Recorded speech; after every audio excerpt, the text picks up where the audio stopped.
Hey guys, welcome back to another episode of Let Me Explain. So this series is to explain random farms that are in Minecraft. Last time I had a look at Drown farms. This time it is Iron Golem farms, since it has changed a lot since since 1.14 started. So I've been messing with these farms in my Mindful series, and I honestly love them. They are way easier to build. I do miss the complexity of the previous farms, but these farms are crazy efficient. So let's have a look at them. And before I move on, there will be a mini little tutorial right at the end, so I'll put the timestamp down below here if you want to skip to it. But let's go on to the explaining part of this. So basically, the way iron farms work is now you need to have villagers fulfill some criteria. So villagers have to be able to work. They also have to be able to sleep. If they fulfill that criteria, they can spawn iron golems. So the other criteria that can cause them to spawn iron golems is if they are being afraid. Well, not afraid, they are being scared. So the way that happens is if they have a zombie, a vindicator, any hostile mob, honestly, in their range of view. So a couple of blocks nearby. So this is about 7 blocks away. So 5 to the bed and then another 2 more. So these guys are having a line of sight to this guy, so it's causing them to be afraid, and they can spawn iron golems 24/7. If not, if they didn't have that guy there, the spawning will be slower, and these guys can only spawn iron golems during the day, because during the night they'll be sleeping. But with the way the farm works is when they are sleeping, they have line of sight to this guy again, and they will be popped off of bed. So it still counts as them sleeping. They do fulfill their criteria. They can still spawn golems, but they'll be spawning it every single time of the day. Now for this example over here, I have 3 different workstations. You honestly can use any workstations you want.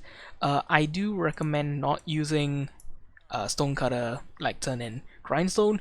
There's no real reason to it. I'm just paranoid because they aren't full blocks, but you can try it out if you want to. But I usually use looms because it is a lot cheaper to make. You just need 2 string and a couple of wood blocks.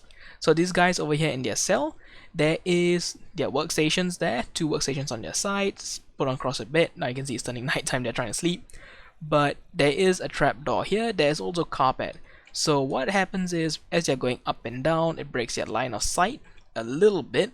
So the carpet kind of blocks it. If we go F3 and B, their line of sight is being broken and they can see the zombie. So as they are going up and down, it basically lets them to work, sleep, and well, be afraid and spawn a ton of iron golems. You can see it's really consistent, the amount of iron golems is going down.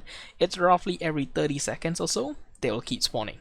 So especially with 2 of these farms, it runs really fast. You can stack a couple of these farms up above, so you need to keep these farms around 10 to 15 blocks away from each other. So 10 blocks another cell and then another spawning platform over there. So you can do that, or you can go up. So about 15, I think I made this about 15 blocks up. So over here you'll place your cauldron where the zombie will be sitting. So let's talk about the zombie. The zombie is sitting in a cauldron because it sets him at the perfect height level to be, well, so that this mechanism here can work with the whole them not being able to see and see him. And then above this guy is the actual spawning platform for all the iron golems, because none of these spots are valid spots for iron golem to be spawning. I did place carpets on this, which wasn't on DocM's design, because I have noticed that golems can still spawn over there, and so far placing carpets have stopped their spawning. And I didn't want to place any slabs just because in case it messes with the whole system, so I just placed carpets. So keeping it consistent, so I just place carpets wherever that it could be possible for things to spawn. And I did put glowstone just so everything is lit up, nothing can spawn as well, and you want block above the villagers so you don't have lightning striking them and them becoming well, witches. The other thing you can do, you can just extend these guys like that, and that will stop anything from spawning here. So moving on, let's talk about the collection platform. So it's very important with any farms you make. You want your mob to be taken away as fast as possible from your spawning platform. So in this case, the water pushes them off. Now you could technically put a killing chamber here, but if you have the iron golems in vicinity of these guys, they will say, okay, I have an iron golem, let's not spawn an iron golem. So very important to get rid of them quickly, so you have a drop, they move really quickly down. So I have this around 30 blocks away. Not really an exact measurement, but you just want them to be as far away as possible. Like I could put this platform, this killing chamber down there, right at the bottom. So around 20 blocks is the safe distance. So around 20 blocks to here. And all I have is this block over here I'm standing on is centered with that zombie where the cauldron is. So that is 11 by 21. A little box I have here. So basically 8 long water goes into this 3 by 3 gap, pushes them into this lava blade over here, and you can see he just dropped down there and he will be burned to a crisp. And I haven't had this farm on for long, and you can see nearly 7 stacks. So this is really efficient, works really fast. So one thing I've noticed from playing on a Mindful server is we have a 5 by 5 spawning platform, and well, we could make the actual chamber down there about here to here, which is a 7 wide chamber.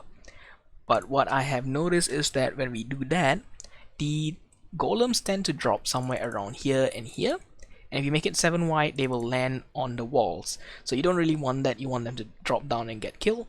So I made it slightly wider, so it's a 9 wide internal area, so they will always drop in the water and quickly be killed. So that's maximum efficiency for all your iron. So let's move on to the tutorial portion of this. So I'm gonna ignore this and act as if I've never built any farms here. So for wherever you want to build your actual spawning platform area, you want to first place a cauldron and leave that cauldron there. Place 2 blocks above and then a 3rd block. So this is where your spawning platform will be. Spawning platform is a 5 by 5. So from the middle, you go 2 out that way, 2 out this way, and likewise on the other side. And just expand this. So now you have a full 5 by 5 platform. And I will just leave this for now and move on to down below here. You can get rid of that. Now let's go out 5 blocks, 3, 4, 5. Then we want to just place 1 under like that. So now this is where the first bed is going to go. And make a Y shape over here. So with the beds, 1, 2, 3 beds. So the beds are in line with your cauldron. You can get rid of these blocks. We do want to put that block there.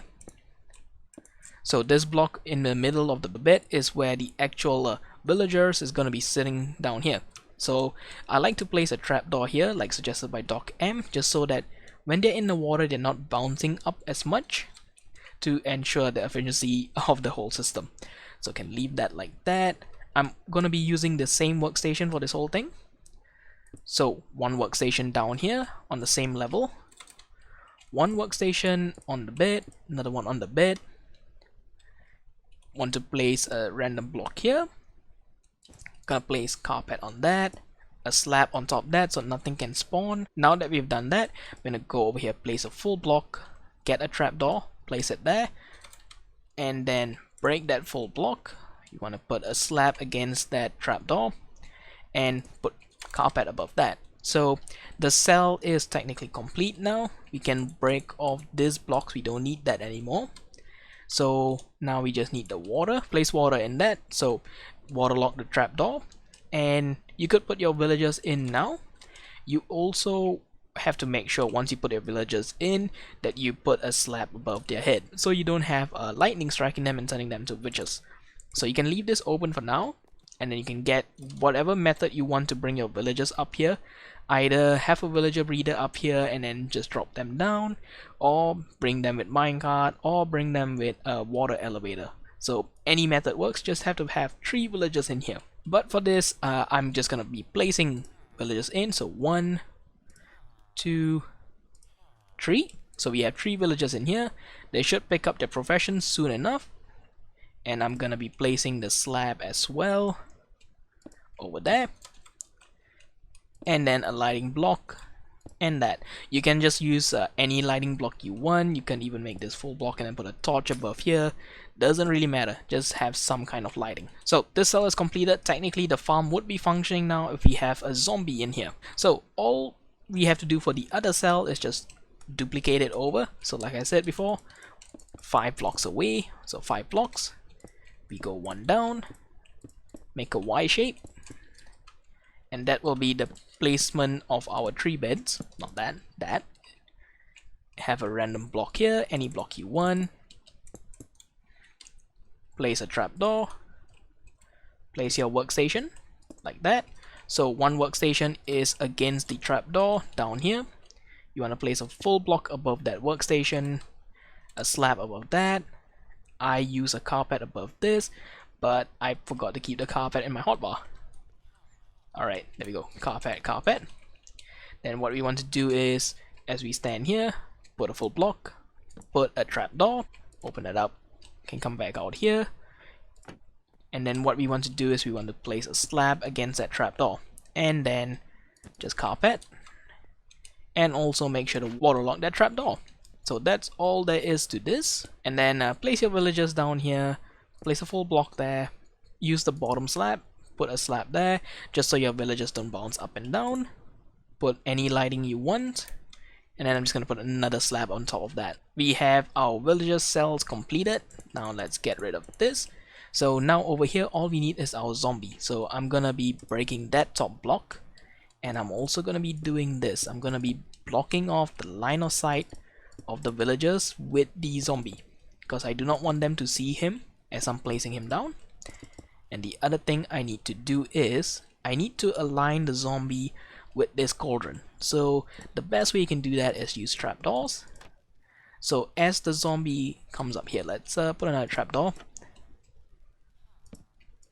So as the zombie walks and he hits this, he will be lined up against this trapdoor and fall straight into here.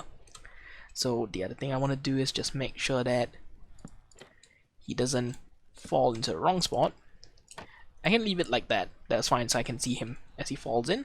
Now, use whatever method you want to bring the zombie up here, but also make sure you do block this up because you don't want any golem spawning at the moment. So bring the zombie up here, give him an item to hold. If he can't hold an item, name tag him. So once you name tag him, let's go over this side, and I'm just going to put myself into survival. And what's going to happen is he should be interested in me soon enough. He will drop down. There we go. Let's hop over this side. You can see he is perfectly in there. So what we can do is, this is the height of our platform. We can do that, break that, put a slab down there, and we can get rid of all of this. So we don't need this anymore. He is safe down there, safe and sound, and basically the farm is active right now if they have a line of sight. So get rid of all of this. So I'm gonna leave this like this for now, so that we don't get any line of sight and we have golem spawning. So up here on your 5x5 platform, you want to get some fence and put it like that. So 5 long on each side. Then we want to place some temporary blocks over here. Get our fence gates and place it against that temporary block. There we go. Can get rid of that. And then place 5 fence gates. Make sure to open them up. It honestly doesn't matter which way you open them up. Get rid of the temporary blocks and do the same on the other side. Alright, that's all done. Just gonna get some torches, because you do want to ensure everything is lit up on this farm. Alright, and the last thing we need to do is just place our water. So in the middle row, place a strip of water. You can see the middle here is not flowing. So what we need to do is just go one down and place another strip of water. So what we get is flowing water on either side, and as the golem spawn, it will flow down. And now all we have to do is just break this up, so we got a line of sight to the zombie for our villagers. And also don't get too close to this guy, you don't want him tracking you. But that's basically it for this farm. You can see it is working. We got iron golem spawning. They'll get pushed down all the way into our killing chamber. The killing chamber can be anything you want it to be, so have the collection water platform, just pushing all of them down to one direction, maybe a killing chamber down here, and all you need is some lava. You can even use some magma blocks and some hopper mine carts below there, but cheapest is just a single bucket of lava. So that is gonna be it. And in the time that we were just building that farm, yeah, we got a lot more iron. a lot of iron. So this farm works really well. It's about what, 10 minutes and got another 4 stack of iron. That's gonna be it from me. Let me know if you have any more questions, and if you have any other suggestions for Let Me Explain series. So I will see you guys next time. Bye bye.